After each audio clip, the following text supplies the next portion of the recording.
Welcome back. CFT के अंदर हम नेक्स्ट पार्ट लेके चल रहे हैं, जिसमें हम विपाटन के रूप में प्रक्रिया प्रदर्शित कर चुके हैं। और सीएफटी के अनुसार यदि क्रिस्टल क्षेत्र में डी कक्षक विपाटन कौन कौन से और किस प्रकार होते हैं, उसका क्या कारण है, वह व्याख्या हम नेक्स्ट पार्ट के अंदर ले रहे हैं। और हमारा नेक्स्ट हेडिंग है सीएफटी के अनुसार क्रिस्टल क्षेत्र में डी कक्षक विपाटन और D orbital splitting in crystal field according to CFT. CFT के अनुसार क्रिस्टल क्षेत्र की उपस्थिति में डी कक्षक का विपाटन कैसे होता है। यहां पर हम तीन प्रकार के विपाटन की बात करेंगे। अष्टफलकीय विपाटन या अष्टफलकीय क्रिस्टल फील्ड स्प्लिटिंग या क्रिस्टल क्षेत्र विपाटन। दूसरा है चतुष्फलकीय क्रिस्टल फील्ड स्प्लिटिंग या क्रिस्टल क्षेत्र विपाटन।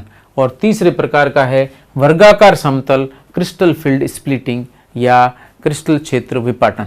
और इस विपाटन की प्रक्रिया के अंदर क्रिस्टल फील्ड स्प्लिटिंग, इस प्रक्रिया के अंदर हम यहाँ पर प्रदर्शित कर रहे हैं सबसे पहले अष्टफलकीय क्रिस्टल फील्ड स्प्लिटिंग। सबसे पहले अष्टफलकीय क्रिस्टल फील्ड या क्रिस्टल क्षेत्र क्या है, तो यहाँ पर हम बात कर रहे हैं कि यदि केंद्रीय धातु धनायन के चारों ओर 6 लिगेंड निश्चित दिशा से आ रहे हैं। कहाँ से आएंगे? एक लिगेंड यहाँ से आता है, दूसरा लिगेंड यहाँ से आता है, तीसरा लिगेंड यहाँ से आता है, चौथा लिगेंड यहाँ से आता है, पांचवा लिगेंड ऊपर से, छठा नीचे से। तो यदि ये लिगेंड इन 6 दिशाओं से होते हुए केंद्रीय धातु धनायन की ओर अग्रसर होते हैं, तो इन 6 लिगेंडों के घिरकर बनने वाली जो संरचना है, उस संरचना को यदि मैं यहाँ प्रदर्शित करूँ तो यहाँ से इस लिगेंड को इससे जोड़ें, इस लिगेंड को इससे जोड़ें, इन सभी लिगेंडों को आपस में जोड़ दें, तो जो संरचना बनेगी इसको हम क्रिस्टल फील्ड कहते हैं। और क्रिस्टल फील्ड को इस रूप में दर्शाया जाता है। और चूंकि यहाँ 6 लिगेंड 6 निश्चित 90 डिग्री के कोण युक्त संरचना से घेर करके केंद्रीय धातु धनायन के चारों ओर इस प्रकार की जो संरचना बनाता है, इसे हम अष्टफलक कहते हैं। इसलिए यहाँ पर जो क्षेत्र उत्पन्न होगा, इस क्षेत्र को हम कहते हैं अष्टफलकीय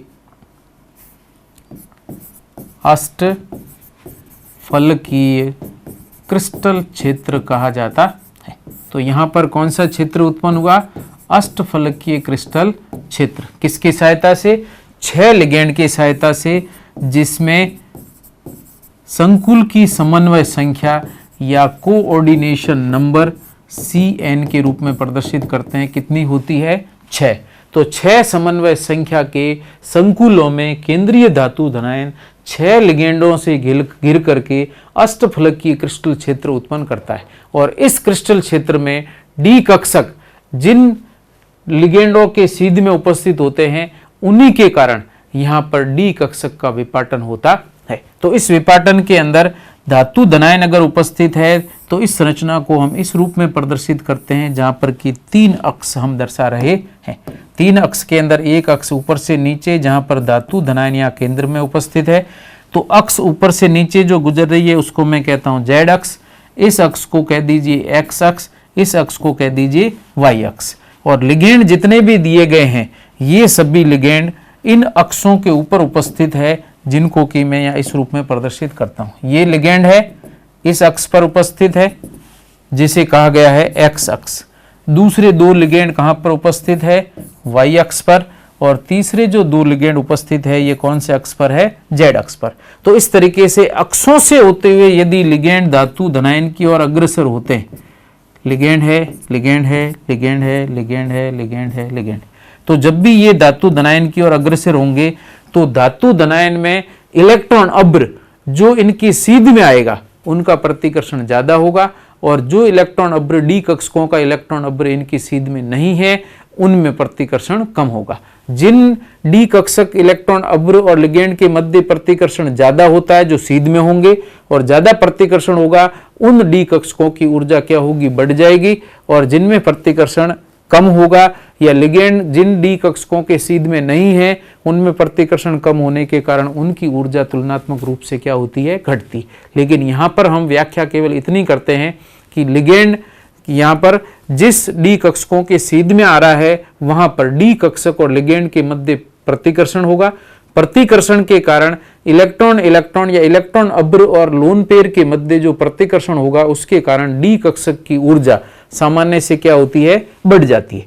तो यहां पर बढ़ने की व्याख्या तो सीएफटी करता है, लेकिन फिर इसमें बात आई कि यदि इलेक्ट्रॉन या जो भी डी कक्षक है उनकी ऊर्जा बढ़ गई तो बढ़ी हुई ऊर्जा कहां से आएगी। तो यहां पर बात आती है कि यहां पर लिगेंड और धातु धनायन का जो कि सिस्टम तंत्र बना हुआ है, ये तंत्र बाहर से कोई भी ऊर्जा न तो लेता है न देता है। ऐसी स्थिति में यदि लिगेंड और केंद्रीय धातु धनायन के या केंद्रीय धातु परमाणु के डी इलेक्ट्रॉन अभ्र के मध्य प्रतिक्रिया द्वारा यदि कुछ डी कक्षकों की ऊर्जा बढ़ती है तो शेष बचे हुए डी कक्षकों की ऊर्जा उतनी ही मात्रा में घट करके यहां पर जो ऊर्जा बढ़ी है उसको वापस क्या कर देते हैं, संतुलित कर देते हैं। तो वापस ध्यान देना, डी कक्षक जो समभ्रंश कक्षक है उनमें से कुछ डी कक्षकों की ऊर्जा बढ़ गई है, वो प्रतिकर्षण के द्वारा हम उसकी व्याख्या करते हैं, लेकिन शेष कक्षक जितनी ऊर्जा बढ़ी है उस बढ़ी हुई ऊर्जा की पूर्ति कैसे करते हैं, बचे हुए कक्षक अपनी ऊर्जा को घटा करके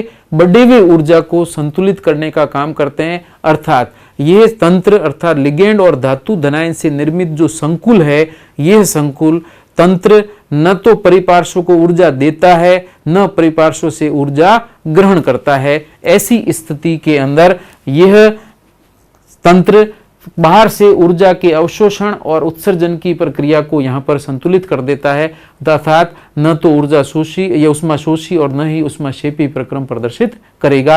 अर्थात जितने कक्षकों की ऊर्जा बढ़ी शेष कक्षक उतनी ऊर्जा घटा करके यहां पर इसको संतुलित कर देते हैं। ऐसी स्थिति में तंत्र ऊर्जा का अवशोषण उत्सर्जन कहीं पर भी नहीं करता। लेकिन अब कौन से कक्षकों की ऊर्जा बढ़ेगी घटेगी वो इस अष्टफलकीय क्रिस्टल क्षेत्र के रूप में प्रदर्शित किया जाए तो चूंकि लिगेंड कहां से आ रहे हैं, लिगेंड अक्षों से होते हुए, ध्यान रखना है, लिगेंड कहां से आ रहे हैं, अक्षों से होते हुए धातु धनायन की ओर अग्रसर होते हैं। ऐसी स्थिति में क्या होगा, वे कक्षक या वे डी कक्षक जिनके अभ्र अक्षों के ऊपर होते हैं उनके सीध में लिगेंड होने के कारण प्रतिकर्षण अधिक होगा और उन कक्षकों की ऊर्जा क्या होगी, बढ़ेगी। तो चूंकि यहां पर मैं बात कर रहा हूं डी कक्षक जो कि इस लिगेंड के बिल्कुल सीध में होंगे, कौन से कक्षक होंगे, जो कि अक्षीय कक्षक है। चूंकि अक्षीय कक्षकों की पालियां या उनके डंबल इस अक्षों के ऊपर होते हैं और चूंकि लिगेंड भी अक्षों से होते हुए धातु धनायन की ओर अग्रसर होता है, ऐसी स्थिति में लिगेंड और इनके मध्य प्रतिकर्षण क्या होगा, अधिक। तो अक्षीय कक्षक जितने भी हैं उन अक्षीय कक्षक की ऊर्जा क्या होगी, बढ़ जाएगी। तो अक्षीय कक्षक कौन कौन से हैं, एक तो है D X square Y square अक्षीय कक्षक और दूसरा अक्षीय कक्षक कौन सा है, यहां पर मैं दूसरे कलर से अगर प्रदर्शित करूं तो यहां पर आप देख सकते हैं। तो दूसरे जो कक्षक हैं इनको मैं यहाँ प्रदर्शित कर रहा हूँ इस तरीके से, जेड अक्ष के ऊपर पालियां किसकी होती है और जो बाकी वाला तल है वो एक्स वाई अक्ष में होगा।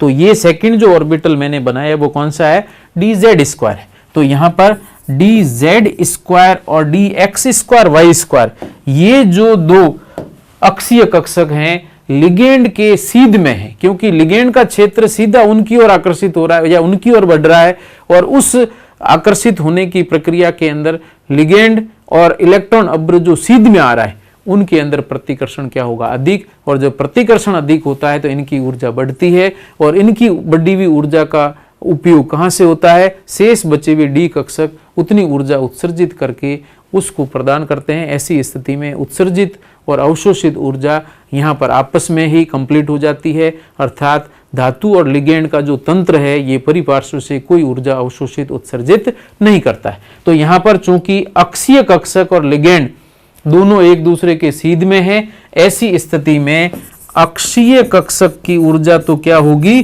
बढ़ जाएगी।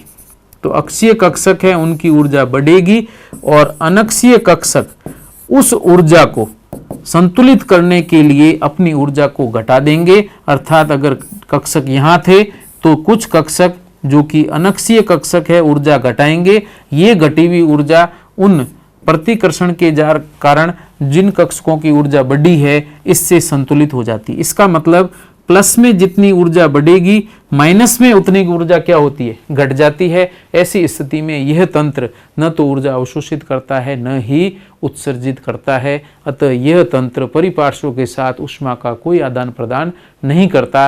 अतः CFT यहाँ पर ऊष्मा गति की रूप से भी संकुल निर्माण की स्पष्ट व्याख्या करता है। तो यहाँ पर भी आपको ध्यान रखना है, धनात्मक रूप से ऊर्जा बढ़ती किस कारण है, लिगेंड और संकुल के जो सीध में डी कक्षक आ रहे हैं, उन डी कक्षकों के जो सीध में अत्यधिक प्रतिकर्षण होगा उनकी ऊर्जा बढ़ जाएगी, प्रतिकर्षण कम होगा उनकी ऊर्जा घट जाएगी। ठीक है, और इसमें बढ़ी हुई ऊर्जा को प्लस के रूप में, घटी हुई को मैंने माइनस में लिखा है। और प्लस और माइनस दोनों को अगर जोड़ दिया जाए तो परिणाम क्या आएगा, 0 आएगा, अर्थात ऊर्जा में कोई परिवर्तन नहीं होगा। लेकिन फिर भी हम क्रिस्टल क्षेत्र विपाटन ऊर्जा प्रदर्शित करते हैं, वो क्या है, वो है उच्चतम ऊर्जा वाले डी कक्षक और निम्नतम ऊर्जा वाले डी कक्षकों के मध्य का जो अंतराल है, इसी को हम क्रिस्टल क्षेत्र विपाटन ऊर्जा कहते हैं। और ये क्रिस्टल क्षेत्र विपाटन ऊर्जा वास्तव में स्टेबलाइजेशन एनर्जी नहीं है। स्टेबलाइजेशन एनर्जी या स्थायीकरण ऊर्जा कब आती है,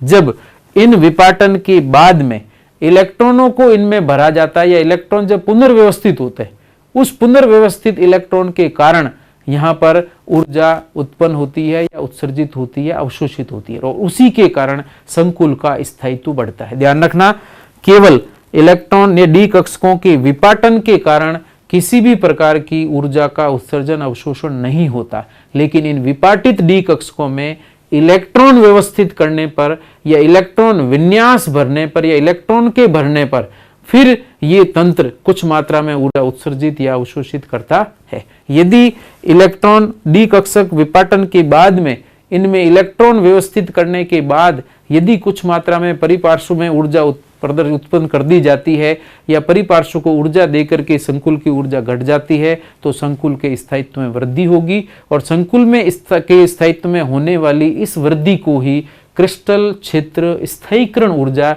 या स्टेबलाइजेशन एनर्जी कहते हैं। अभी हम विपाटन ऊर्जा की बात कर रहे हैं जो कि अंतर के बराबर है।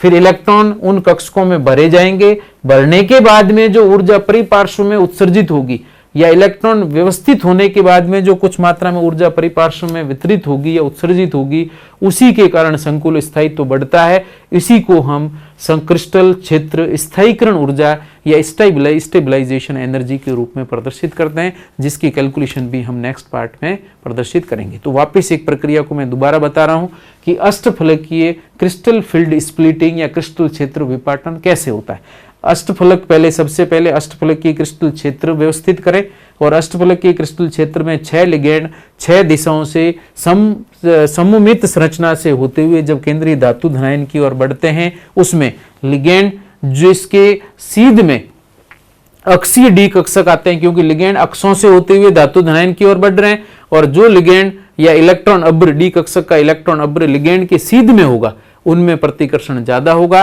तो अक्षीय डी कक्षक सीध में है, इनमें प्रतिकर्षण अधिक होगा, तो D X square Y square D Z square की ऊर्जा क्या होगी, अधिक हो जाएगी, जिसको शॉर्ट में हम ईजी कहते हैं। और दूसरे कक्षक जिनकी ऊर्जा घट करके इसको संतुलन करेगी, उनको हम T2G कक्षक कहते हैं, क्योंकि ये अक्षों से होते हुए लिगेंड धातु धनायन की ओर बढ़ रहे हैं। इनका क्रिस्टल क्षेत्र अक्षीय रूप में या अक्षीय स्थिति में व्यवस्थित है, इसलिए अक्षीय कक्षकों की ऊर्जा अधिक और अनक्षीय कक्षकों की ऊर्जा क्या होगी, कम होगी। इसको हम इस रूप में भी प्रदर्शित कर सकते हैं। यहां आप देख सकते हैं ऑक्टाहेड्रल क्रिस्टल फील्ड स्प्लिटिंग कैसे होती है। तो यहाँ पर अष्टफलक की व्यवस्था दी गई है। इस अष्टफलक के अंदर लिगेंड यहाँ पर होगा, लिगेंड यहाँ पर होगा, लिगेंड यहाँ पर होगा, लिगेंड यहाँ पर होगा, यहाँ पर होगा और यहाँ पर होगा। कितने लिगेंड हैं, 6। धातु धनायन केंद्र में है। इसका एक्स अक्ष यहाँ पर, ये एक्स अक्ष यहाँ पर दिया गया है जो कि आर पार निकल रहा है, जेड अक्ष ऊपर से नीचे और वाई अक्ष यहाँ दिया हुआ है। और लिगेंड चूंकि यहाँ से होते हुए धातु धनायन की ओर अग्रसर होते हैं, ऐसी स्थिति के अंदर क्या होगा, जो पालियां, जो डंबल या जो डी कक्षक के अब्र इनकी सीध में आएंगे, उनमें प्रतिकर्षण ज्यादा होगा। तो सबसे पहले मैं बात कर रहा हूं डी जेड स्क्वायर की, क्योंकि इनमें जो पालियां हैं ये जेड अक्ष की सीध में है, इसलिए इनमें प्रतिकर्षण अधिक होगा, इसलिए डी जेड स्क्वायर की ऊर्जा बढ़ जाएगी। इसी तरीके से D X square Y square की बात करें तो D X square Y square में पालियां आप देख रहे हैं, ये इधर और इधर है, अक्ष के ऊपर है, इधर और इधर अक्ष के ऊपर है, और यहीं से लिगेंड आ रहा है। ऐसी स्थिति में इनमें प्रतिकर्षण अधिक होगा, इसलिए डी जेड स्क्वायर और D X square Y square जो कि अक्षीय कक्षक हैं,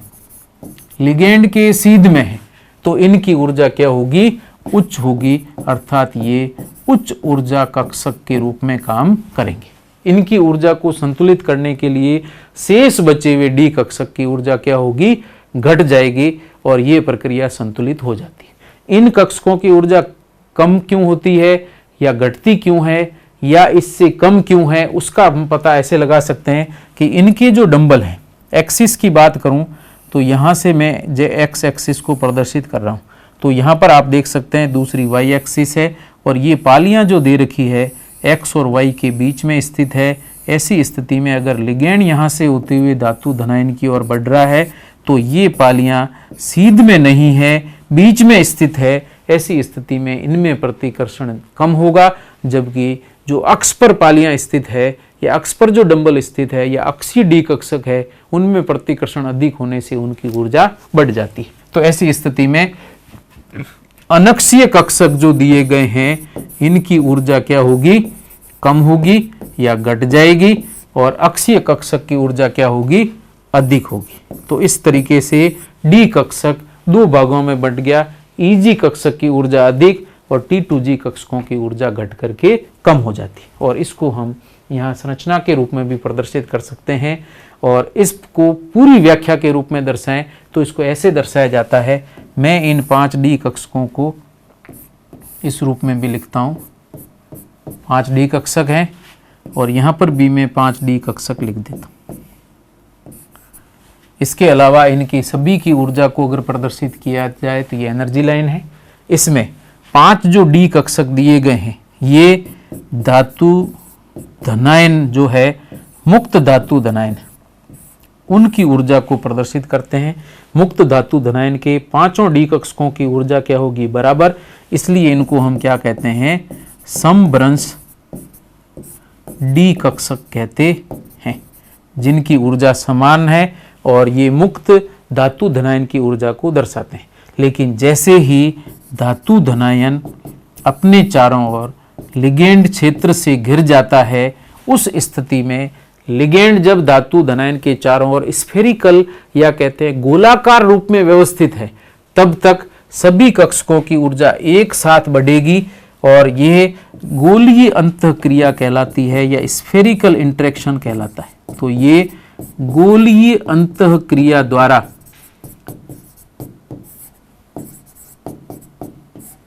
पांचों डी कक्षकों की ऊर्जा एक साथ बढ़ रही है, अर्थात यहां पर भी डी कक्षक पांचों समान ऊर्जा के होते हैं।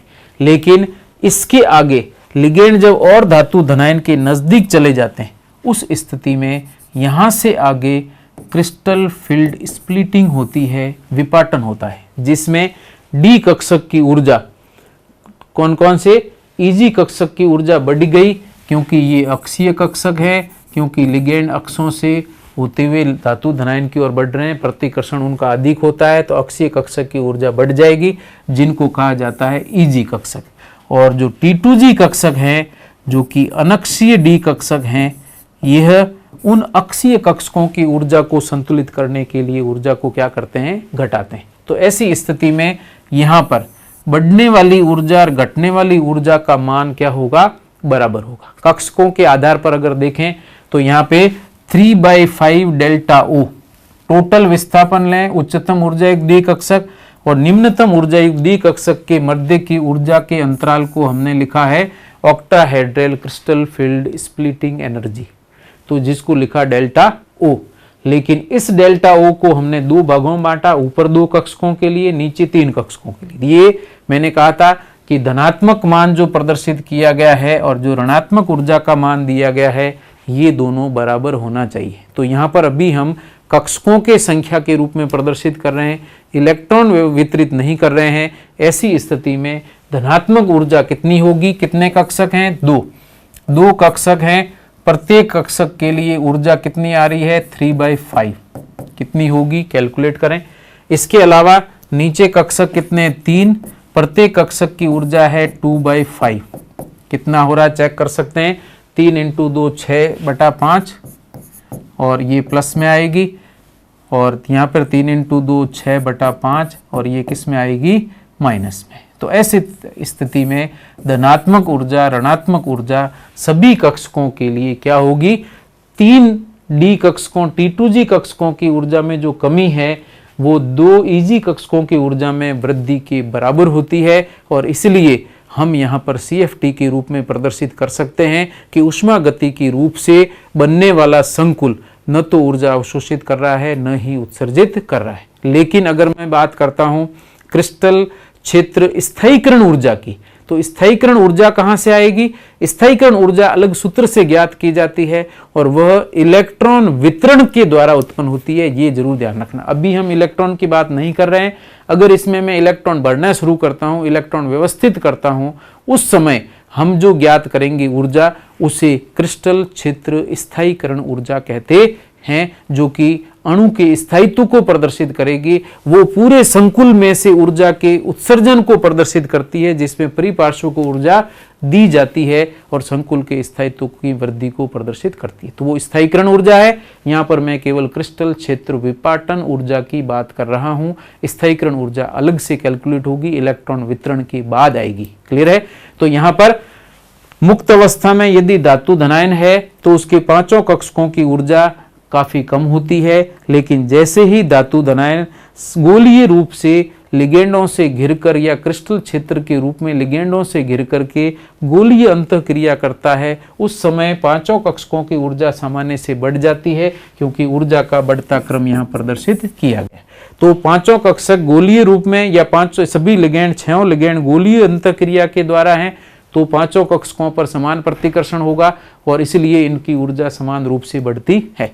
लेकिन और लिगेंड नजदीक आ जाए इलेक्ट्रॉन और का इलेक्ट्रॉन अब्र डी कक्षक का और लिगेंड का एकाकी इलेक्ट्रॉन युग्म इनके मध्य प्रतिकर्षण नजदीक आने पर और बढ़ेगा। ऐसी स्थिति के अंदर डी कक्षक टूटकर 2 भागों में बढ़ जाएंगे जिसमें अष्टफलकी विपाटन में अक्षीय कक्षकों की ऊर्जा Eg की अधिक और T2G की ऊर्जा हमेशा कम होती है और Eg और T2G ऊर्जाओं के मध्य के अंतराल को हम डेल्टा O या अष्टफलकीय विपाटन ऊर्जा के रूप में प्रदर्शित करते हैं। ये स्थायीकरण ऊर्जा नहीं है, विपाटन ऊर्जा है, तो इसको हम डेल्टा O विपाटन ऊर्जा कहते हैं। इसको हम दूसरे रूप में भी प्रदर्शित कर सकते हैं। एनर्जी का ऑर्डर आपको दिया गया है। एनर्जी ऑर्डर के अंदर यहाँ पर 5 कक्षक दिए गए हैं जिसमें 2 कक्षक हैं dx²y² और दूसरा है dz² और बाकी के जो 3 कक्षक हैं ये dxy, dxz और dyz। इन पांचों के संभ्रंश ऊर्जा कक्षकों का जब विपाटन होता है तो विपाटन की स्थिति के अंदर Eg कक्षक या अक्षीय कक्षक है उनकी ऊर्जा बढ़ गई है और T2G कक्षक की ऊर्जा घट गई है। तो Eg और T2G कक्षकों के मध्य की ऊर्जा को हम क्रिस्टल फील्ड स्प्लिटिंग एनर्जी कहते हैं और क्रिस्टल फील्ड स्प्लिटिंग एनर्जी को डेल्टा O से प्रदर्शित किया जाता है। विपाटन दर्शाया गया है और विपाटन में जो ऊर्जा अंतराल होगा उसी को डेल्टा O से दर्शाते हैं और यदि ये अंतर के रूप में लिखा जाए तो प्लस और माइनस के रूप में आएगी और ऊपर 2 कक्षक हैं तो यहाँ पर मैं लेता हूँ 0.6 डेल्टा O के बराबर और नीचे 3 कक्षक है तो ये 0.4 डेल्टा O के बराबर होगी। और यदि मैं इनके कमी को 3 से गुणा करूं, वृद्धि को भी 2 से गुणा कर दूं तो दोनों का अंतराल 1.2 आता है। और यदि मैं इनके पूरे उड़ान को 0.6 और 0.4 को जोड़ूंगा तो ये डेल्टा O के बराबर भी आता है। तो अर्थात ऊर्जा वितरण समान रूप से होता है। संकुल या जो तंत्र है ऊर्जा अवशोषित उत्सर्जित नहीं करता है और इस प्रकार से अष्टफलकीय विपाटन की व्याख्या की जाती है। तो एक बार वापस ध्यान दें, अष्टफलकीय क्रिस्टल क्षेत्र में 6 लिगेंड धातु धनायन की ओर अक्षों से होते हुए गुजरते हैं, इसलिए अक्षीय डी कक्षकों और लिगेंड के मध्य तीव्र अंतःक्रिया के कारण अक्षीय कक्षकों की ऊर्जा बढ़ जाती है और अनक्षीय कक्षकों की ऊर्जा घट जाती है। इस प्रकार से समभ्रंश डी कक्षकों के दो भागों में, अक्षीय और अनक्षीय भागों में ऊर्जा के रूप में वितरित होने की या विपाटित होने की प्रक्रिया को क्रिस्टल क्षेत्र विपाटन कहा जाता है। और इस विपाटन में उच्चतम और न्यूनतम ऊर्जा युक्त कक्षकों के मध्य के अंतराल को क्रिस्टल क्षेत्र विपाटन ऊर्जा कहते हैं। चूंकि यहाँ पर हम अष्टफलकीय क्रिस्टल क्षेत्र विपाटन ऊर्जा की बात कर रहे हैं तो उसको हम डेल्टा ओ से दर्शाते हैं, जिसमें बढ़ी हुई ऊर्जा का मान और घटी हुई ऊर्जा के सभी कक्षकों के लिए मानों का योग हमेशा बराबर होता है। इसलिए तंत्र परिपार्श्व से ऊर्जा अवशोषित उत्सर्जित नहीं करता है जब तक कि इनमें इलेक्ट्रॉन व्यवस्थित नहीं होते, और इनमें जब इलेक्ट्रॉन व्यवस्थित कर दिए जाए तो ये तंत्र कुछ मात्रा में ऊर्जा उत्सर्जित और अवशोषित करता है। उसे हम स्थायीकरण ऊर्जा के नाम से प्रदर्शित करते हैं, जिसका पूरा नाम है क्रिस्टल क्षेत्र स्थायीकरण ऊर्जा, जो अलग रूप में ज्ञात की जाती है। अब बात करते हैं प्रबल और दुर्बल लिगेंड के आधार पर। यदि हम बात करें तो डेल्टा ओ प्रबल लिगेंड के लिए, डेल्टा ओ दुर्बल लिगेंड के लिए किस रूप में दर्शाया जाता है। तो यहाँ पर विपाटन आप देख रहे हैं, फ्री आयन यहाँ पर दिया गया है, या गोलीय रूप से जो धनायन दिया था उसके चारों ओर लिगेंड व्यवस्थित होने के बाद में ये संरचना या समभ्रंश डी कक्षक 5 दिए गए हैं। अभी इलेक्ट्रॉन पे ध्यान देने की जरूरत नहीं है, केवल कक्षक का ध्यान दें। उसके बाद में इधर लेफ्ट साइड के अंदर दुर्बल क्षेत्र है या वीक लिगेंड क्षेत्र, और यहाँ पर स्ट्रॉन्ग फील्ड का मतलब हो जाएगा प्रबल क्षेत्र या प्रबल लिगेंड क्षेत्र दिया गया है। तो दुर्बल लिगेंड के अंदर Eg और T2G के मध्य का ऊर्जा अंतराल क्या है, कम है। लेकिन प्रबल क्षेत्र की उपस्थिति में, अर्थात लिगेंड जब प्रबल क्षेत्र उत्पन्न करता है तो उनके मध्य का डेल्टा O क्या होगा, अधिक होगा। तो स्ट्रॉन्ग फील्ड की प्रेजेंस में या स्ट्रॉन्ग लिगेंड की उपस्थिति में ये स्ट्रॉन्ग क्षेत्र या प्रबल लिगेंड स्ट्रॉन्ग क्षेत्र या प्रबल क्षेत्र उत्पन्न करेंगे, क्रिस्टल क्षेत्र उत्पन्न करेंगे। और प्रबल क्रिस्टल क्षेत्र में प्रबल लिगेंड के प्रबल क्रिस्टल क्षेत्र के कारण लिगेंड अष्टफलकीय विपाटन ऊर्जा का मान अधिक होगा, और दुर्बल क्षेत्र के कारण अष्टफलकीय विपाटन ऊर्जा का मान कम होगा। दोनों को ही डेल्टा O से प्रदर्शित किया जाता है। अब यहाँ पर हम युग्मन ऊर्जा से भी मैं तुलना करता हूँ, वो भी आपको ध्यान देना। युग्मन ऊर्जा क्या होती है पहले देख लें। युग्मन ऊर्जा या इसको हम कहते हैं electron pairing energy, electron pairing energy. और इलेक्ट्रॉन पेयरिंग एनर्जी का मतलब है एक ही कक्षक में यदि दूसरा इलेक्ट्रॉन युग्मित किया जाए तो इस प्रक्रिया के अंदर जितनी ऊर्जा की आवश्यकता होती है उसको इलेक्ट्रॉन पेयरिंग एनर्जी या इलेक्ट्रॉन युग्मन ऊर्जा कहते हैं। और यहाँ पर इलेक्ट्रॉन युग्मन ऊर्जा को हम पाई से प्रदर्शित करेंगे। तो किसी एक कक्षक में एक पहला इलेक्ट्रॉन उपस्थित है, लेकिन उसके साथ में दूसरा समाना विपरीत चक्रण युक्त इलेक्ट्रॉन भरने पर जितनी ऊर्जा दी जाती है उस ऊर्जा को हम क्या कहते हैं, इलेक्ट्रॉन पेयरिंग एनर्जी कहते हैं, इलेक्ट्रॉन युग्मन ऊर्जा। तो इलेक्ट्रॉन को एक ही कक्षक में युग्मित करने पर जितनी ऊर्जा देनी पड़ती है उसी को इलेक्ट्रॉन युग्मन ऊर्जा कहा जाता है, जिसको पाई से दर्शाते हैं। और यहाँ पर यदि मैं दुर्बल क्षेत्र के अंदर डेल्टा और पाई की तुलना करूं तो यहाँ पर पाई का मान हमेशा डेल्टा O से क्या होता है, अधिक होता है। इसलिए यहाँ पर 1, 2, 3 इलेक्ट्रॉन, चौथा पांचवा इलेक्ट्रॉन ऊपर, और उसके बाद ही छठा इलेक्ट्रॉन युग्मित होगा, नहीं तो इलेक्ट्रॉन युग्मित नहीं होंगे, क्योंकि यहाँ पर युग्मन ऊर्जा ज़्यादा है और अष्टफलकीय विपाटन ऊर्जा दुर्बल क्षेत्र की क्या है, कम है। इसलिए पहले इलेक्ट्रॉन 1, 2, 3 यहाँ भरे जाएंगे। चौथा युग्मित करने में चूंकि ऊर्जा ज़्यादा खर्च हो रही तो चौथा और पांचवा ऊपर भरा जाएगा। उसके बाद में छठा इलेक्ट्रॉन है वो नीचे युग्मित होगा, ऊपर जाके युग्मित होगा तो यहाँ पर इतनी ऊर्जा ये लगेगी, पाई और लगेगी तो ज़्यादा देनी पड़ेगी।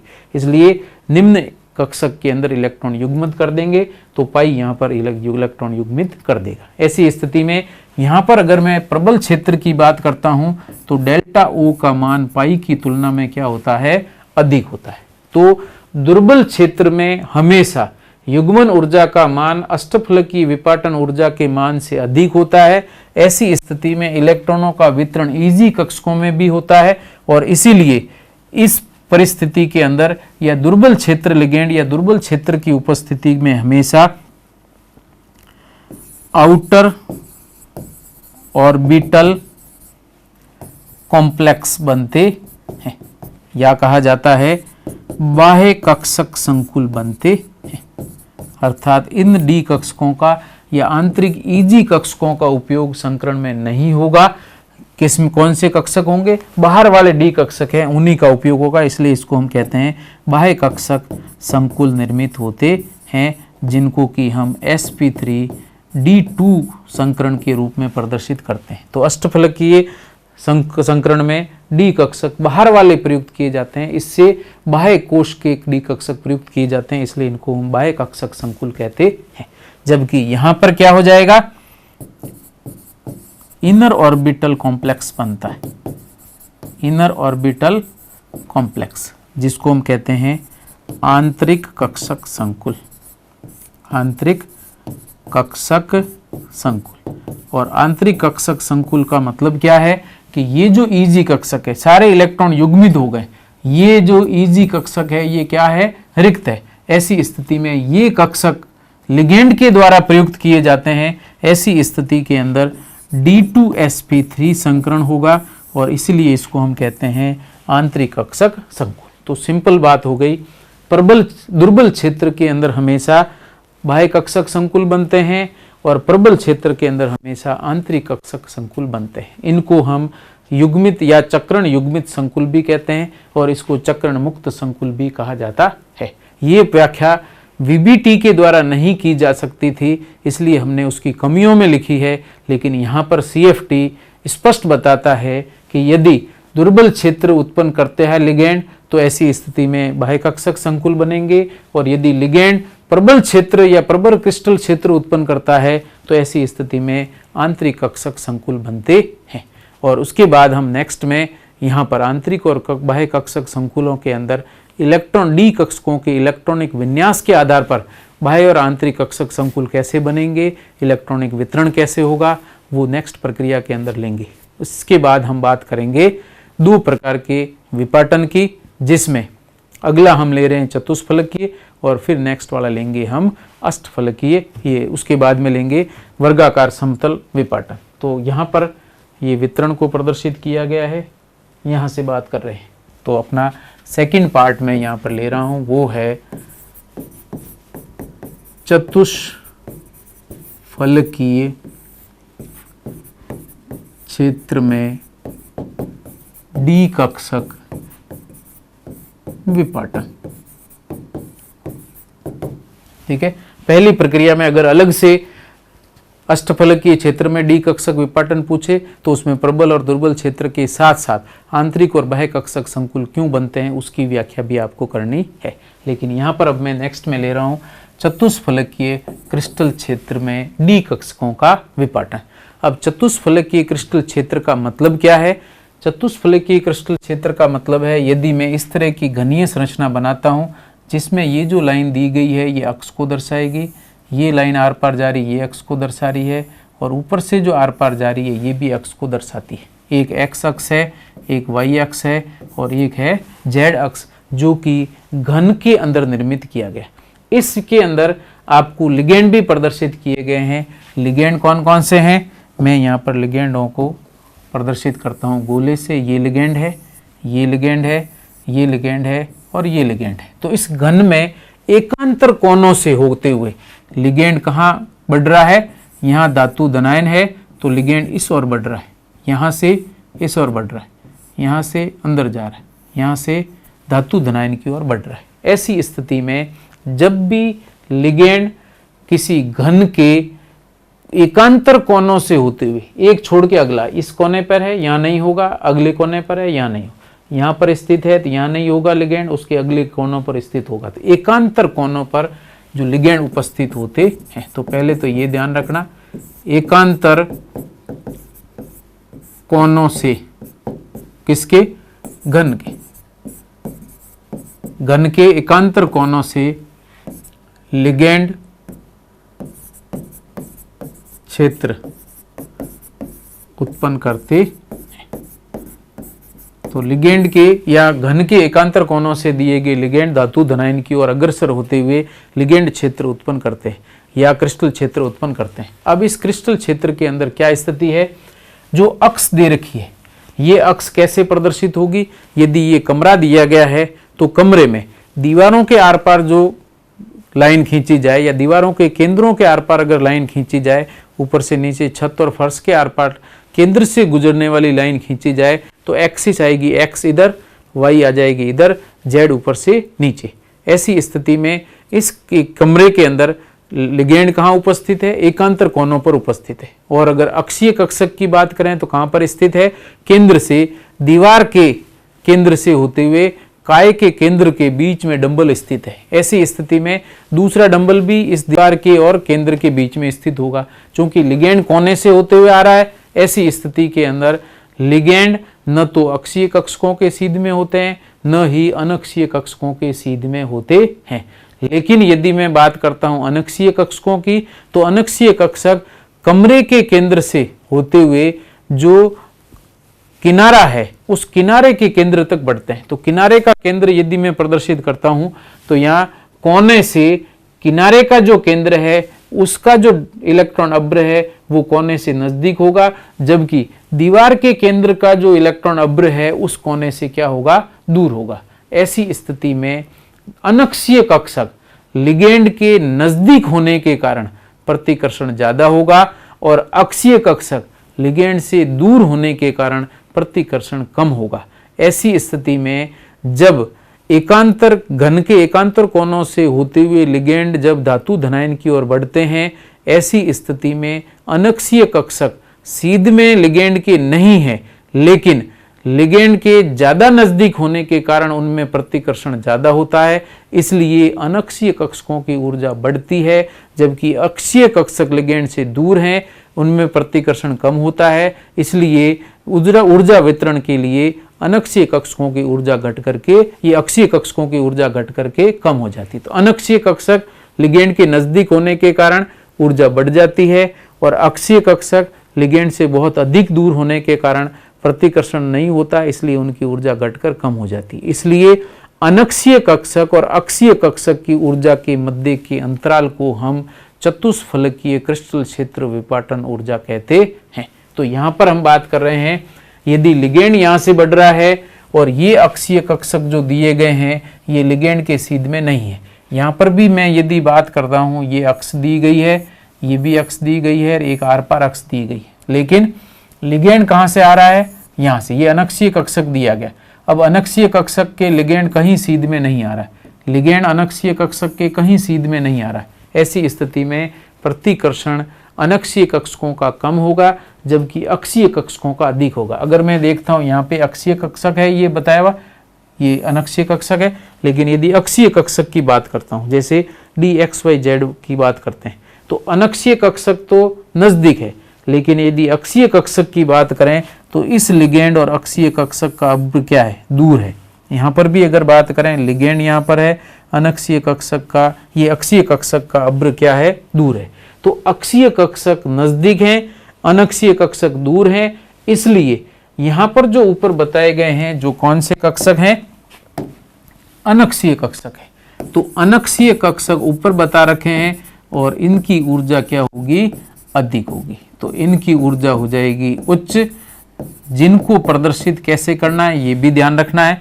तो अनक्षीय कक्षक किसमें? हम बात कर रहे हैं चतुष्फलकीय क्रिस्टल क्षेत्र में डी कक्षक विपाटन। तो चतुष्फलकीय क्रिस्टल क्षेत्र के अंदर जो अनक्षीय कक्षक है इनको प्रदर्शित किया जाता है T2 से। यहाँ पर G प्रयुक्त नहीं किया जाता है क्योंकि यहाँ ये जीरेड कक्षक नहीं है, जबकि दूसरे जो दो अक्षीय कक्षक हैं जिनकी ऊर्जा कम है, अक्षीय कक्षक और निम्न ऊर्जा युक्त है, और इन निम्न ऊर्जा युक्त अनक्षीय कक्षक संख्या में 2 हैं। इनको केवल E से प्रदर्शित करते हैं, G नहीं लिखना, ये ध्यान रखना।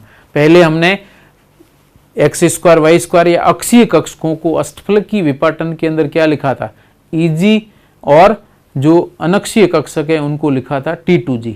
वहां पर 3 थे, T2G लिखा, जीरेड प्रकृति थी तो वो अष्टफलक में जीरेड आएगा। लेकिन यदि ये चतुष्फलक है तो यहाँ पर जीरेड नहीं लिखा जाता, केवल T2 लिखेंगे, केवल E लिखेंगे। E का मतलब इक्वल, 2 कक्षक, T2 का मतलब ट्रिपल, 2 कक्षक, ये 3 कक्षक, तो इनकी ऊर्जा अधिक, इनकी ऊर्जा कम, तो इनकी ऊर्जाओं के मध्य के अंतराल को हम किससे प्रदर्शित करते हैं? डेल्टा टी के द्वारा दर्शाते हैं। Tetrahedral crystal field splitting energy या चतुष्फलकीय क्रिस्टल क्षेत्र विपाटन ऊर्जा डेल्टा टी के रूप में प्रदर्शित की जाती है। तो सीधा सा ध्यान रखना है कि अष्टफलकीय चतुष्फलकीय क्रिस्टल क्षेत्र में लिगेंड घन के एकांतर कोणों से होते हुए धातु धनायन की ओर बढ़ते हैं, जिसमें अनक्षीय कक्षक सीध में तो नहीं होते, लेकिन अक्षीय कक्षक की तुलना में ज्यादा नजदीक होने के कारण उनके अंदर प्रतिकर्षण अधिक होता है, इसलिए अनक्षीय कक्षकों की ऊर्जा बढ़ जाती है, जबकि अक्षीय कक्षक जो कि लिगेंड से बहुत दूर है, प्रतिकर्षण कम होता है, अंतःक्रिया कम होती है, इसलिए उनकी ऊर्जा घट जाती है। ऐसी स्थिति में यहाँ पर जो अनक्षीय कक्षक हैं, जिनको T2 कक्षक कहा जाता है, ऊर्जा अधिक वाले होंगे, और E कक्षक है ये निम्न ऊर्जा वाले होंगे।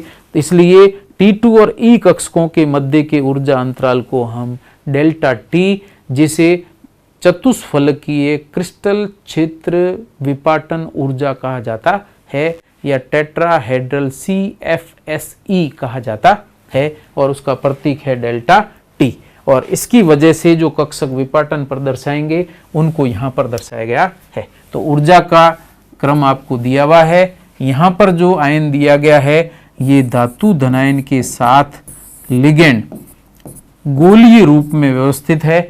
ऐसी स्थिति में सभी कक्षक कैसे होंगे? डी कक्षक समान ऊर्जा वाले या समभ्रंश होते हैं। और मुक्त आयन के लिए अगर ऊर्जा वितरण प्रदर्शित करें तो आपको यहाँ बनाना पड़ेगा, और यहाँ पर इसको हम केवल धातु धनायन मुक्त अवस्था में लिखेंगे, लिगेंड यहाँ नहीं बनाने, लेकिन लिगेंड के साथ आकर्षण द्वारा इनकी ऊर्जा बढ़ेगी, और अधिक आकर्षण हो जाए तो यहाँ पर ये टूट कर 2 भागों में विभाजित हो जाएगा। यहाँ पर 3 कक्षक जो ऊपर दिए गए इनको T2G कक्षक, T2 कहेंगे, जी नहीं, और जो 2 कक्षक नीचे दिए इनको केवल E कक्षक कहा जाता है, स्मॉल लेटर E से प्रदर्शित करते हैं।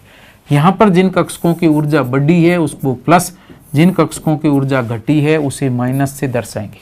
और वापस ध्यान रखना है, बढ़ी हुई ऊर्जा और घटी हुई ऊर्जा का मान क्या होना चाहिए? बराबर।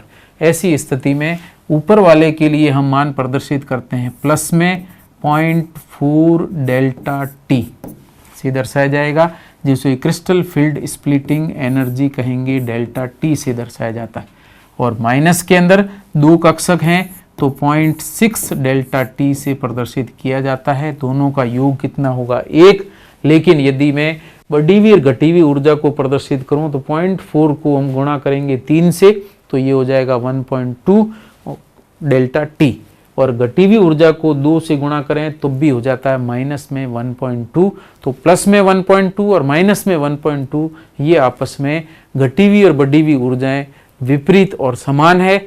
इसलिए जो भी तंत्र हम बात कर रहे हैं क्रिस्टल क्षेत्र विपाटन के बाद में संकुल बन रहा है, वह इन विपाटन के कारण ऊर्जा का उत्सर्जन व अवशोषण नहीं करता है, जबकि इनके मध्य के कुल अंतराल को डेल्टा टी से दर्शाया जाता है। तो ध्यान रखना 0.4 है, इसको 2/5 लिखते हैं, 0.6 है, इसको 3/5 लिखते हैं, तब भी कोई बात नहीं, उसी रूप में प्रदर्शित किया जा सकता है। एक चीज और मैं बता देता हूं, डेल्टा टी की यदि तुलना डेल्टा ओ से की जाए तो हमेशा डेल्टा ओ का मान डेल्टा टी से अधिक होगा, यहां तक कि डेल्टा टी लगभग 4/9 डेल्टा ओ के बराबर होता है। तो लगभग 4/9 डेल्टा ओ के ये बराबर है, और यहाँ पर डेल्टा टी का मान डेल्टा ओ के मान से हमेशा ही कम होता है।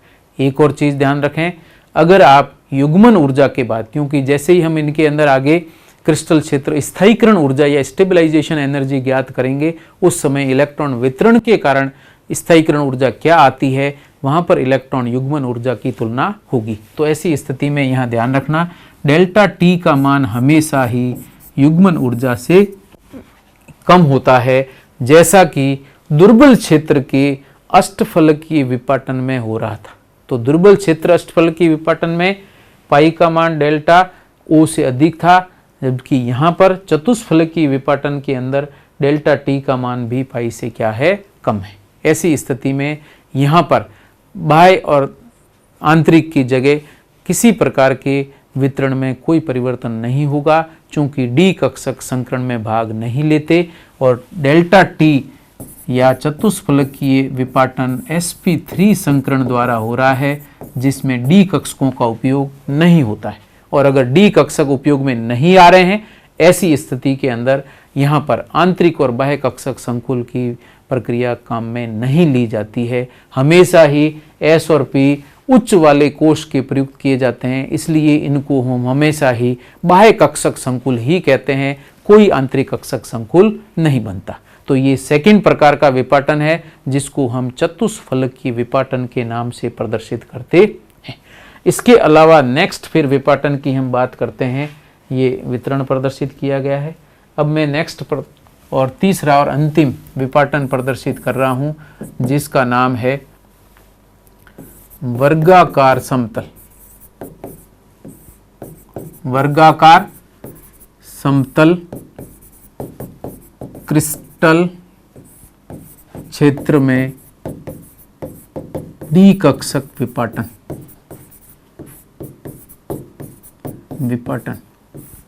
और अगर वर्गाकार समतल या स्क्वायर प्लेनर क्रिस्टल फील्ड में डी ऑर्बिटल स्प्लिटिंग की बात करें तो स्प्लिटिंग यहाँ पर प्रदर्शित की गई। अब ऐसा क्यों है, पहले इसकी प्रक्रिया समझें तो आपको ये पॉइंट्स रटने की आवश्यकता भी नहीं पड़ेगी। तो मैं यहाँ पर आपको अलग से प्रदर्शित करता हूँ कौन कौन से पॉइंट्स आते हैं, फिर हम वापस इसकी ओर आएंगे।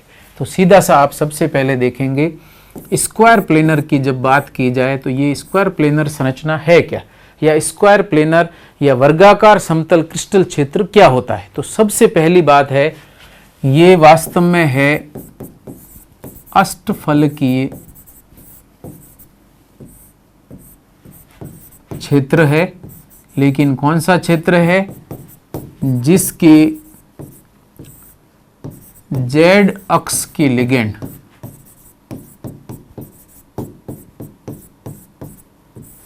अनंत दूरी तक विस्थापित कर दिए गए।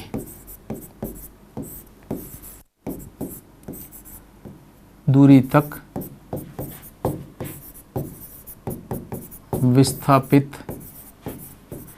किए गए। तो ये प्रक्रिया अच्छी तरह से ध्यान रखना।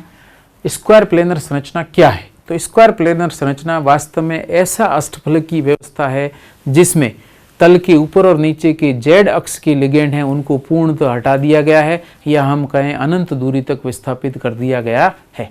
तो यहाँ पर इनको व्यवस्थित कैसे करेंगे, इस तरह से हम इसकी संरचना निर्मित करते हैं।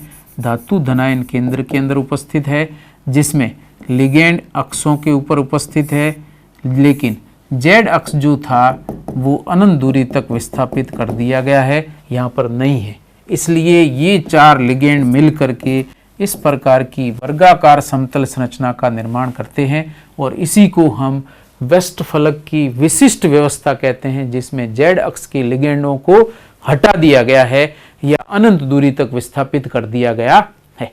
इसके अलावा एक और व्यवस्था आती जो मैं तुलनात्मक रूप में आगे प्रदर्शित करूंगा। तो यहाँ पर आप क्या ध्यान देंगे, अष्टफलकीय क्षेत्र जिसके जेड अक्ष के लिगेंड अनंत दूरी तक विस्थापित किए गए हैं, उसी को हम वर्गाकार समतल ज्यामिति या क्रिस्टल क्षेत्र कहते हैं। और इस क्रिस्टल क्षेत्र में समन्वय संख्या या कोऑर्डिनेशन नंबर कितनी होती है, 4, और ये 4 लिगेंड मिलकर के वर्गाकार समतल क्रिस्टल क्षेत्र उत्पन्न करते हैं। क्रिस्टल क्षेत्र उत्पन्न करते हैं, और इस क्रिस्टल क्षेत्र के अंदर लिगेंड की संख्या 4 है, समन्वय संख्या भी 4 है, और लिगेंड यहाँ सीधे अक्षों से होते हुए धातु धनायन की ओर बढ़ रहे हैं। तो यहाँ पर जो लिगेंड दिए गए हैं, लिगेंड एक्स व वाई अक्ष से होकर धातु धनायन की ओर अग्रसर होते हैं। पॉइंट्स ध्यान रखना, अग्रसर होते हैं या उसकी ओर बढ़ते हैं।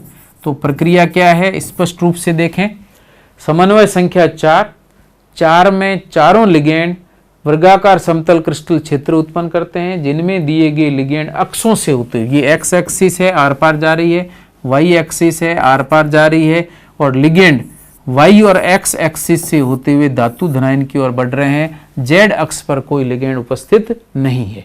ऐसी स्थिति के अंदर हमेशा जो डी एक्स वाई कक्षक है, एक्स स्क्वायर वाई स्क्वायर कक्षक है, इसकी ऊर्जा क्या हो जाएगी, उच्चतम हो जाएगी, क्योंकि जेड भी अक्षीय, Z square D Z square भी अक्षीय कक्षक है, लेकिन चूंकि इसके अंदर लिगेंड वहां पर है ही नहीं, और जब इस जेड अक्ष पर लिगेंड नहीं है तो डी जेड स्क्वायर के कक्षकों के साथ कोई अंतःक्रिया नहीं होगी या अंतःक्रिया कम होगी, जबकि D X square Y square के साथ अंतःक्रिया सबसे अधिक होगी। इसलिए उच्चतम ऊर्जा वाले कक्षक कौन से होंगे, यहां पर उच्चतम ऊर्जा वाले कक्षक हो जाएंगे D X square Y square. चूंकि D X square Y square पर यहां पर लिगेंड उपस्थित है, ये रे लिगेंड पहला, ये दूसरा, ये तीसरा, चौथा, तो अंतःक्रिया सबसे अधिक हुई तो ऊर्जा भी क्या होगी, अधिकतम होगी। लेकिन यदि मैं यहाँ पर सेकंड वाले अनक्षीय कक्षकों की बात करता हूँ तो अनक्षीय कक्षक कौन सा, डी एक्स वाई कक्षक के डंबल भी यहाँ पर स्थित होंगे, इसके बीच में होंगे। तो चूंकि यहाँ पर लिगेंड है, यहाँ पर भी लिगेंड है, और अनक्षीय कक्षक कौन सा, डी एक्स वाई अनक्षीय कक्षक भी इसके दोनों के बीच में आ रहा है। अर्थात बाकी वाले अनक्षीय कक्षकों की तुलना में डी एक्स वाई अनक्षीय कक्षक के चारों पालियां या दोनों डंबल के इलेक्ट्रॉन अब्र इन चारों लिगेंडों के साथ अंतःक्रिया करते हैं। ऐसी स्थिति में इनकी ऊर्जा भी क्या होती है, बढ़ती है। तो सेकंड नंबर पे यहाँ पर ऊर्जा किसकी होगी, डी एक्स वाई की। तो दूसरे नंबर पर ऊर्जा हो जाएगी डी एक्स वाई की, जबकि तीसरे नंबर पर जेड अक्ष पर यहाँ पर लिगेंड उपस्थित नहीं है, लेकिन चूंकि पहले से ही इसकी ऊर्जा हम अष्टफलक से तुलना कर रहे हैं तो पहले से ही जेड अक्ष पर इलेक्ट्रॉन उपस्थित, ये इलेक्ट्रॉन अब्र उपस्थित था। यहाँ पर जेड स्क्वायर या डी जेड स्क्वायर है, उसकी ऊर्जा अगले नंबर पर इससे कम होगी। उसका क्या रीजन है, उसका रीजन है जेड अक्ष की जब भी हम बात करते हैं, जेड अक्ष इस प्रकार की संरचना बनाता है।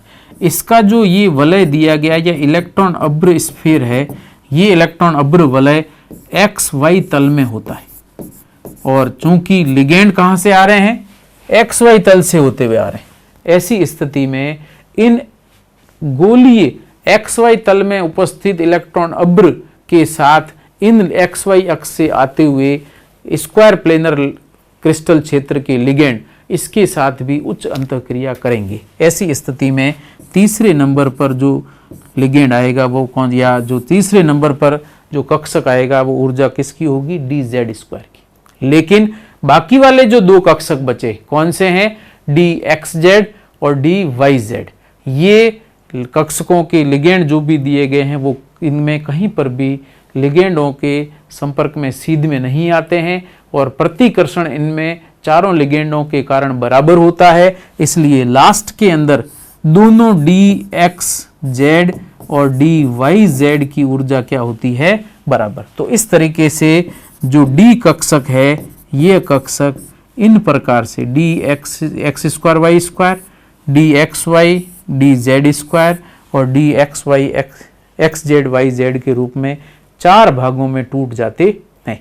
यहाँ पर D X square Y square और लास्ट में निम्नतम ऊर्जा युक्त D X Z Y Z जिनकी ऊर्जा बराबर है, इनके मध्य के अंतराल को हम डेल्टा एस पी के द्वारा प्रदर्शित करते हैं, और यही यहाँ पर वर्गाकार समतल क्रिस्टल क्षेत्र विपाटन ऊर्जा कहलाती है। एक बार वापस देखें, वर्गाकार समतल व्यवस्था क्या है, अष्टफलकीय क्षेत्र या अष्टफलकीय क्षेत्र जिनमें जेड अक्ष की लिगेंडों को अनंत दूरी तक विस्थापित कर दिया गया है या हटा दिया गया है, तब जाकर के यही अष्टफलक किसमें परिवर्तित हो जाएगा, वर्गाकार समतल संरचना में परिवर्तित हो जाएगा।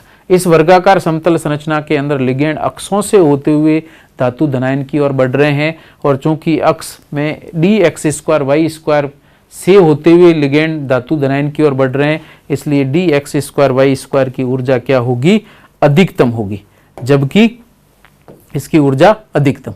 फिर इसके बाद में डी एक्स वाई में DXY का अनक्षीय कक्षक भी चारों लिगेंडों के सीध में है या उनके मध्य में स्थित है, तो इनमें भी प्रतिकर्षण अधिक होगा, इसलिए सेकंड नंबर पे ऊर्जा किसकी होगी? DXY की।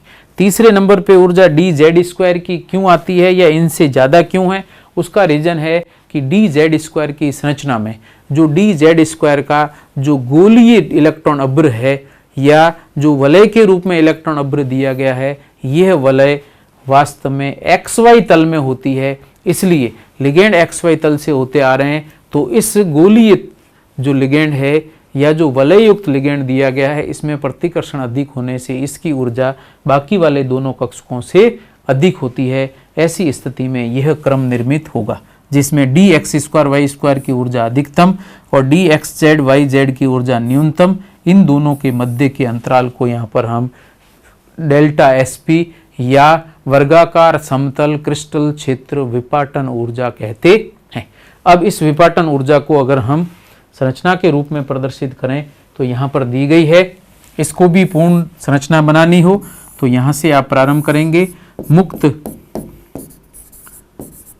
धातु धनायन की ऊर्जा सबसे पहले बनाएंगे ऊर्जा क्रम के अंदर, फिर उसके बाद में धातु धनायन के चारों ओर 4 लिगेंड 1 2 3 4 लिगेंड व्यवस्थित करके गोलीय अंतःक्रिया लिखेंगे या स्फेरिकल इंटरेक्शन लिखेंगे। पांचों कक्षकों की ऊर्जा समभ्रंश रूप में लिखी जाएगी और उसके बाद में यहाँ के बाद विपाटन होता है और विपाटन की स्थिति के अंदर आप देख सकते हैं DX²Y² की ऊर्जा सबसे अधिक, दूसरे नंबर पर DXZ, तो मैं यहाँ लिख देता हूँ DX²Y², DXY, तीसरे नंबर पर DZ² और यहाँ पर DXZ और DYZ की ऊर्जा सबसे कम। यहाँ पर सबसे अधिक ऊर्जा और सबसे कम ऊर्जा के मध्य के अंतराल को हम यहाँ पर डेल्टा SP के रूप में प्रदर्शित करते हैं, जिसे स्क्वायर प्लेनर क्रिस्टल फील्ड विपाटन ऊर्जा या स्प्लिटिंग एनर्जी कहा जाता है या डेल्टा SP CFSE कहते हैं। और यहाँ पर भी अगर अलग अलग रूप में लिखा जाए तो मैं यहाँ पर इन पहले और दूसरे कक्षक के मध्य के अंतराल को प्रदर्शित करें डेल्टा 1, इन दो के मध्य के अंतराल को प्रदर्शित करें डेल्टा 2 और लास्ट वाले दो के मध्य के अंतराल को प्रदर्शित करें डेल्टा 3। इसका मतलब डेल्टा SP जो है square planar crystal field stabilisation energy या CFSE, ये डेल्टा 1, डेल्टा 2 और डेल्टा 3 के योग के बराबर होगी, जिसमें डेल्टा 1 का मान लगभग डेल्टा या बराबर डेल्टा O के होता है, अष्टफलक की विपाटन ऊर्जा के बराबर होगा। इसके अलावा डेल्टा 2 का जो मान दिया गया है ये 2/3 डेल्टा O के बराबर होता है और डेल्टा 3 जो दिया गया है ये 1/12 डेल्टा O के बराबर होता है। अर्थात डेल्टा O के साथ या अष्टफलकीय क्रिस्टल क्षेत्र विपाटन ऊर्जा के साथ में इसका संबंध पूछे तो हम यहाँ पर डेल्टा 1 को डेल्टा O के बराबर, डेल्टा 2 2/3 डेल्टा O के बराबर और डेल्टा 3 1/12 डेल्टा O के बराबर होता है और इन्हीं को जोड़ करके डेल्टा SP प्रदर्शित करते हैं। और इसी से स्पष्ट होता है कि डेल्टा SP का मान डेल्टा O तो अकेले के बराबर और जुड़ रहे हैं, इसलिए डेल्टा SP का मान हमेशा डेल्टा O से अधिक होता है और डेल्टा O का मान डेल्टा T से अधिक होता है। इनका क्रम हम पहले प्रदर्शित कर चुके हैं और यहाँ पर हम सिद्ध भी कर सकते हैं। तो इस प्रकार के विपाटन को हम नाम देते हैं स्क्वायर प्लेनर या वर्गाकार समतल क्रिस्टल क्षेत्र में D कक्षकों का विपाटन, जिसमें D कक्षक पूर्ण रूप से इस तरीके से विभाजित हो जाते हैं। इस पूरे विभाजन को हम अष्टफलक के साथ तुलनात्मक रूप में भी प्रदर्शित करता हूँ, याद रखने में आसानी रहेगी, तो मैं ये प्रक्रिया भी बताता हूँ। तो यहाँ पर आप देखें, मैं ले रहा हूँ गोलीय अंतःक्रिया के अंदर जो ऊर्जा थी उससे तुलनात्मक रूप में प्रदर्शित करें 3, 4 और 5 कक्षक। ये धातु धनायन की लिगेंड के साथ गोलीय अंतःक्रिया जो हो रही थी उसकी व्यवस्था दी गई, यहाँ अष्टफलक की हो या कोई भी। फिर इसका मैं विपाटन करता हूँ और विपाटन के अंदर पहला अष्टफलकीय विपाटन लेता हूं जिसमें 3 कक्षक निम्न ऊर्जा युक्त और 2 कक्षक उच्च ऊर्जा युक्त होते हैं, जिनको कहा जाता है Eg और इनको कहेंगे T2G। इनको हम कहते हैं डेल्टा O। ठीक है, इसके अंदर यहाँ 3 कक्षक हैं dxz, dyz, dxy। यहाँ पर है dx स्क्वायर वाई स्क्वायर और dz स्क्वायर। अब यदि हम जो z अक्ष के अष्टफलक के अंदर z अक्ष के लिगेंड हैं उनको थोड़े से दूर कर दिया जाए, जॉन टेलर प्रभाव के रूप में हम उनको थोड़ा सा दूर करें, सामान्य से अधिक दूरी पर लेके चले जाएं या अष्टफलक के विकृत संरचना निर्मित करें, तो ऐसी स्थिति के अंदर ये कक्षक 2 भागों में विभाजित हो जाएगा।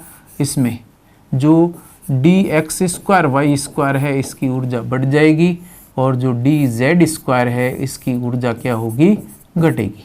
और इसी तरीके से यहाँ पर भी जो कक्षक दिया गया है उसका भी 2 भागों में विभाजन हो जाता है, जिसमें dxy की ऊर्जा बढ़ जाती है और बाकी वाला जो कक्षक दिया गया है उसकी ऊर्जा घट जाती है दोनों की।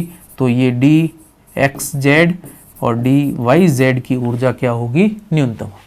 तो इस प्रकार की एक मध्यवर्ती संरचना जिसमें dz स्क्वायर की ऊर्जा dxy से ज़्यादा होती है, तो यहाँ पहले वाला ये विपाटन जो दिया गया है इसको तो हम कहते हैं अष्टफलकीय विपाटन।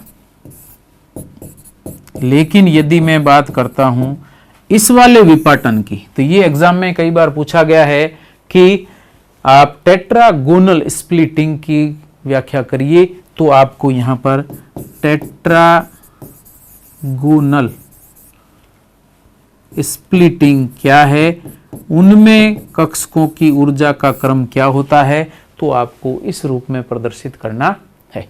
और यदि मैं इसी का आगे विभाजन करके लेता हूं डेल्टा SP के रूप में, अर्थात वर्गाकार समतल क्रिस्टल क्षेत्र विपाटन के रूप में प्रदर्शित करें, तो स्थिति क्या बनेगी, इसकी ऊर्जा एज इट इज आप कर दीजिए लास्ट में।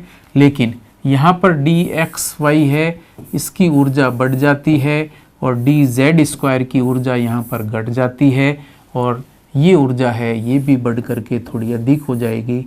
तो इस तरीके से dx स्क्वायर वाई स्क्वायर सबसे अधिक ऊर्जा वाला और सबसे कम ऊर्जा वाला कक्षक कौन सा होगा, dxy, ये xz और yz।